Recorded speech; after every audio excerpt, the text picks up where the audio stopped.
છે એમાં કેટલા ટકા પાણીવાળો ભાગ છે? 70-75%. રાઈટ. બિલકુલ સેમ રીતે આપણા બોડીમાં પણ 70% પાણી જ છે. સમન્વય કેવો છે? તો પાણી જો એના વિશે આપણે નહીં જાણીએ તો ઘણા બધા રોગો પાણીથી પણ થાય છે.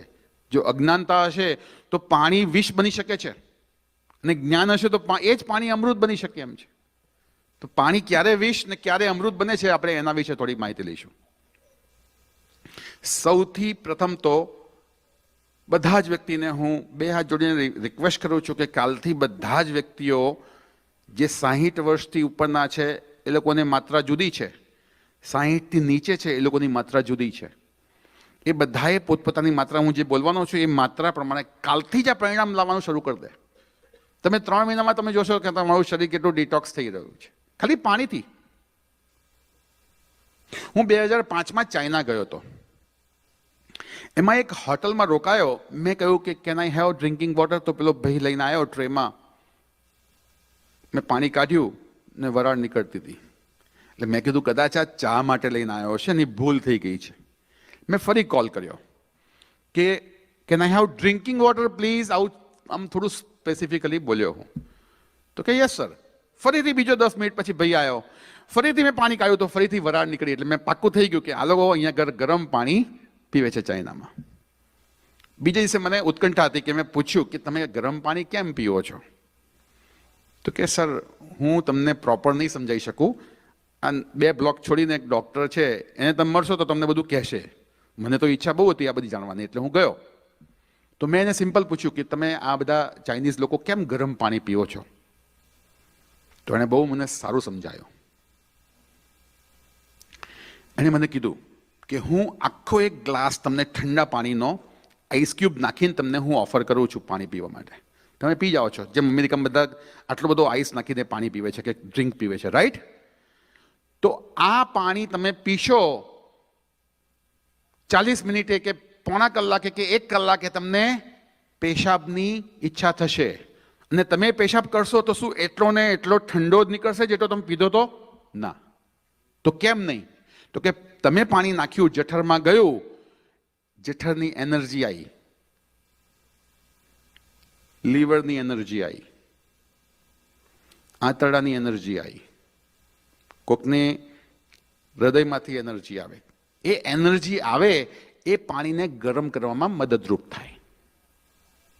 હવે એ પાણી જ્યારે શરીરના તાપમાન જેટલું થયું 98.4 ડિગ્રી ફેરનહાઇટ, એટલે સીધું બ્લેડરમાં ગયું. અને બ્લેડરમાં તમને આવે એટલે અહેસાસ થાય કે મારું બ્લેડર ફૂલ થઈ રહ્યું છે, મારે એને ખાલી કરવું જોઈએ. આ પ્રોસેસ નોર્મલ છે. હવે આ તો થઈ ગયું, પણ હવે તમે જ્યાંથી તમે એનર્જી તમે લીધી છે ને ઉછીની, જ્યારે તમે જમવા બેસો ને ત્યારે એ તમારી એનર્જી ખૂટવાની છે. એ ચાહે જઠરની હોય, ચાહે લીવરની હોય, ચાહે આંતરડાની હોય, ચાહે ગમે તે ઓર્ગનની હોય, એ એનર્જીની ઉણપ થશે. કેમ કે તમારી જે એનર્જી એકઠી કરી હતી ખોરાકને પચવવા માટેની, એ તમે પાણીને ગરમ કરવા માટેની વાપરી નાખી. એટલે હવે તમારે પાચન તંત્રના રોગો ઉત્પન્ન થશે. તમારી મેટાબોલિઝમ તમારી ધીરે ધીરે ડાઉન જશે. મેટાબોલિઝમ ડાઉન ગઈ એટલે તમને અનેક રોગો રાહ જોઈને ઊભા જ છે. અને એ વખતે 2005માં મને એ ડૉક્ટરે મને દેખાડ્યું કે જો દર 10 અમેરિકામાંથી જે વ્યક્તિઓ છે એમાં લગભગ એ વખતે 6.5 વ્યક્તિ ઓવરવેટના છે, એવું મને એમણે સ્ટેટિસ્ટિક્સ મને દેખાડ્યું હતું. દર 10 યુરોપિયનમાંથી 4 પોઈન્ટ સમથિંગ લોકો ઓવરવેટ હતા 2005માં. અત્યારે તો વધી ગયો છે આંકડો. અને દર 10 ચાઇનીઝમાંથી અને જાપાનીઝમાંથી ફક્ત ને ફક્ત 1.2 લોકો ઓવરવેટ છે. આનો મતલબ શું થાય છે કે ગરમ પાણી દિવસમાં સવારે ઉઠો ત્યારે તો મસ્ટ. ગરમ એટલું પણ ના હોવું જોઈએ કે જેમાં પી ના શકો, પણ દિવસનો જે પ્રારંભ થાય ત્યારે બધા વ્યક્તિઓને કહી દઉં છું કે જે લોકો 60 વર્ષથી નીચેના છે એ લોકો હાથ ઊંચા કરે. કોણ 60 વર્ષથી નીચેના છે જરા? અને 60 થી ઉપરવાળા હાથ ઊંચો કરે. બહેનો કશામાં નથી આવતા? અચ્છા, બહેનો હજુ 16ની નીચે જ લાગે છે બધા,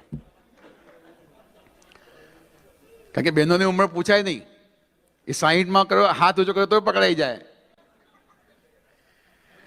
હવે વાત ક્યાં છે કે જે લોકો 60થી નીચેના છે એ લોકો કાલથી પ્રયત્ન કરશે, જે લોકો 4 ગ્લાસ પી શકતા હોય તો 4 ગ્લાસ, નહીં તો શરૂઆત 2 ગ્લાસની તો કરજો જ. 2 ગ્લાસ ધીરે ધીરે અઠવાડિયામાં 3 ગ્લાસ કરજો, પછી ત્રીજા અઠવાડિયે 4 ગ્લાસ સુધી આવી જજો. જે લોકો 60ની નીચે છે, અને પાણી બહુ ગરમ પણ ના હોવું જોઈએ, નવશેકું પાણી લુકવમ, બેસીને 4 ગ્લાસ એક એક શ્વાસમાં એક ગ્લાસ પીવાનો છે. સવારનું પાણી, પહેલું પાણી ઘૂંટડે ઘૂંટડે નથી પીવાનું. ઘૂંટડે ઘૂંટડે પીશો તો એ પચી જશે, એમાં સલાઈવા ભેગી થશે તો પચી જશે, તો એ આગળમાં એટલે પેશાબમાં વધારે તમને જવું પડશે. પણ ઘૂંટડે ઘૂંટડે નથી પીવાનું. પહેલો ગ્લાસ એક જ શ્વાસમાં પીવાનો છે, બીજો ગ્લાસ એ પણ એક જ શ્વાસમાં. તો શું થશે, એ પચશે નહીં પાણી, અને સીધું એ તમારા લાર્જ ઇન્ટેસ્ટાઇનમાં પ્રેશર ઊભું કરશે. અને લાર્જ ઇન્ટેસ્ટાઇનમાં બધો મળ હોય ને, આગલા દિવસ તો બધું ત્યાં જ જમા હોય, તો ત્યાં પ્રેશર આપવા માટે આપણે એક એક શ્વાસમાં જ પાણી પીવાના છે. 2 થી 3, 3 થી 4. જે લોકો 60થી નીચે છે, 60થી ઉપરવાળા છે, એ લોકો 3 ગ્લાસ પીશે. શરૂઆત 1.5 ગ્લાસથી કરજો, જે લોકો 60થી ઉપરવાળા છે. તમારા 50% તો પ્રોબ્લેમ, કે આયુર્વેદમાં એવું કહે છે કે જિસકા પેટ સાફ ઉસકા સબ કુછ માફ.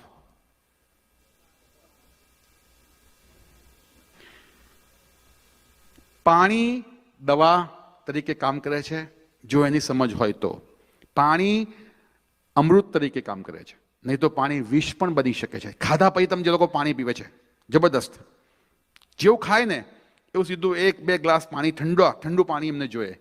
મિત્રો, આ જ રોગને તમે આમંત્રણ આપો છો આ પાણીથી જ. કેમ કે તમારી જઠરાગ્નિ તમારી પ્રદીપ્ત થઈ હોય, ખાધા પછી બધા જ્યુસીસ બધા છૂટા પડ્યા હોય, અને તમે ઠંડુ પાણી પીને અથવા એમને પાણી પીને તમે એને ડાયલ્યુટ કરી નાખો છો, એટલે જ બધા પ્રોબ્લેમ શરૂ થાય છે. એટલે હું વિનંતી કરું કે ખાધા પછી ફક્ત એક જ ઘૂંટડો પીવો, મોઢામાં ફેરવીને પી જાઓ. ખાવાની મધ્યમાં 3 થી 5 ઘૂંટડા પી શકાય, મધ્યમાં. એટલે કે આપણે 2 ટાઈપ્સના ગ્રેન્સ ખાઈએ છીએ. રોટલી ને શાક પહેલાં ખાઈએ છીએ, અને પછી દાળ ને ભાત અથવા કઢી ખીચડી ખાઈએ છીએ. તો રોટલી શાક પતી જાય અને દાળ ભાત તમે શરૂ કરો, એની વચ્ચે તમે 3 થી 5 ઘૂંટડા પાણી પી શકો છો. અને જે લોકો 60 વર્ષથી ઉપરના છે એ લોકો તો આખા દિવસ દરમિયાન નવશેકું પાણી જ પીવે, કોઈ ડૉક્ટરની જરૂર નહીં પડે. નવશેકું પાણી પીશો તો, કારણ કે એ લોકોની ઉંમરમાં શું વાયુ તત્વ વધારે વિકૃત હોય છે, અને વાયુ વિકૃત હોય, વાયુને ઠંડી વસ્તુઓથી દુશ્મની હોય. એટલે તમે ઠંડુ પાણી નાખ્યું એ તમારું પાચન તંત્ર મંદ. તો સવારે ઉઠીને 3 અથવા 4 ગ્લાસ ઉંમર પ્રમાણે પીવાનું છે. પછી જેટલી વખત જમો એના કલાક પહેલા અને કલાક પછી એ વચ્ચે પાણી નથી પીવાનું. જેમ કે 1 વાગે જમવાનું છે તો 12 વાગે પછી પાણી નહીં પીવાનું. જમતી વખતે વચ્ચે 3 થી 4 ઘૂંટડા 5 ઘૂંટડા પી શકાય, મધ્યમાં એક જ વખત. જમ્યા પછી એક જ ઘૂંટડો, જમ્યા પછી 1 કલાકે તમે પી શકો છો પાણી. હવે પાણી જો રાત્રે તમે 6 વાગે પછી પીશો તો તમને ચોક્કસપણે રાત્રે, જે લોકો 60 વર્ષથી ઉપરના છે એ લોકોને 3 વખત 2 વખત 4 વખત ઉઠવું પડશે. એટલે રાત્રે પણ હું સલાહ નથી હાલતો. ખાધા પછી 1 કલાકે અને સવારે ઉઠીને લગભગ 3 થી 4 ગ્લાસ, આટલું ધ્યાનમાં રાખજો. જે લોકો બ્લડ પ્રેશરના છે એ લોકો નહાતા પહેલાં 2 પાલા પાણીના પીને જાય નહાવા માટે, અને પછી 3 મહિનામાં જો એનું બ્લડ પ્રેશર ધીરે ધીરે ડાઉન થઈ જશે. આ રિસર્ચ છે.